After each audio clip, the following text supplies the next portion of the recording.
এখানে তো আইনের ব্যবসায়িক আপনারা তো সবসময় ঘটে যান, আপনাদের তো বারবার সতর্ক করা হয়, তারপর কেন এগুলো করেন আপনারা? প্রথমে কি করলেন? তেলের বাজারে তেলের সংকট তৈরি করলেন, তারপরে তেলের মূল্য বৃদ্ধি করলেন, যেটা নির্ধারণ করলেন তার থেকেও বেশি মূল্যে বিক্রি করতেন। লোভ সংবরণ করতে হবে, অতি মুনাফার জায়গা থেকে যৌক্তিক পর্যায়ে মুনাফা করতে হবে। তো সাজা আছে, জরিমানা আছে 50,000 টাকা, আপনাকে তো 40,000 টাকা সুযোগ দেওয়া হলো।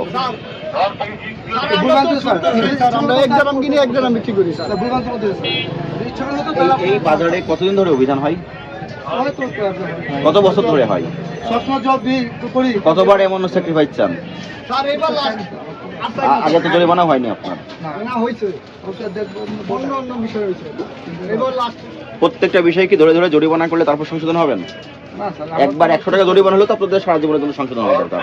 না স্যার, সংশোধন হবে, কিন্তু স্যার এটা অজান্তে হয়েছে স্যার। স্যার এটা আমরা বুঝলাম যে স্যার অজান্তে বলার সুযোগ নাই। আপনি একটু স্যার আপনি পারেন, আপনার হাতে আছে। তারপর সেটা স্যার স্যার আমরা তো ছোট ব্যবসায়ী, আমরা তো বড় ব্যবসায়ী না স্যার। আমরা 1 গ্রাম দিলে স্যার 1 গ্রাম বিক্রি করি।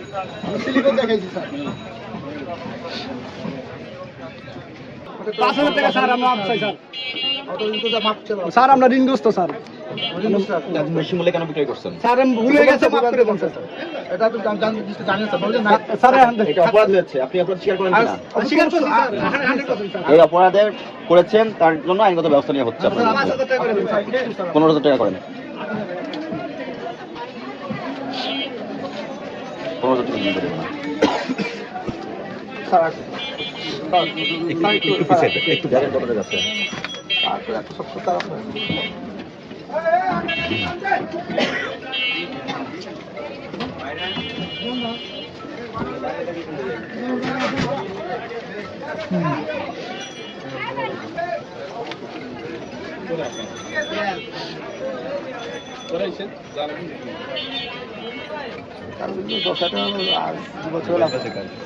দুই বছরের লাভ হলো 3.5 বন্ধ করে তাহলে হতো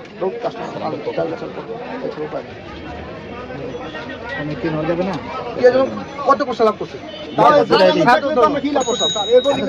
মূল্য নির্ধারণ হয়েছে কেন তার বেশি মূল্যে বিক্রি করলেন? দেখাবেন কেন? সঙ্গে আপনি তো তার বিরুদ্ধে অভিযোগ দিবেন। আপনারা যে জনগণের সঙ্গে এই হিসাবটি করতেছেন, দোকানে চেক করেন মেয়াদ পূর্ণ আছে কিনা। ভিতরে যান স্যার, থাক বুঝছি স্যার, বাদ দেন সভাপতি আসুন কথা ভিতরে যান স্যার। সভাপতি আসুন কথা প্রত্যেকটা পূর্ণ শেষ করেন স্যার। সভাপতি স্যার বলো ভাই আসেন। এই ভুলই করেন না সারা সে বদনের কথা সুবিধা সুবিধা আছে স্যার, একটু কনসিডার করেন। এই ভুলভাল কথা করেন না। আপনাদের এখানে অপরাধ সংগঠিত হয়েছে কিনা? হয়েছে স্যার। অপরাধ সংগঠিত হওয়ার প্রেক্ষিতে তো আইনগত ব্যবস্থা নেওয়া হচ্ছে।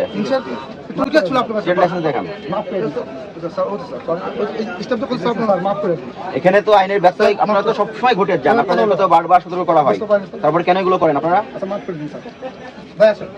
প্রথমে কি করলেন? তেলের বাজারে তেলের সংকট তৈরি করলেন, তারপরে তেলের মূল্য বৃদ্ধি করলেন, যেটা নির্ধারণ করলেন তার থেকেও বেশি মূল্যে বিক্রি করতেন।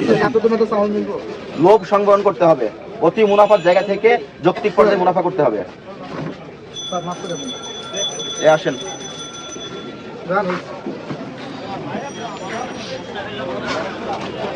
দিকে কি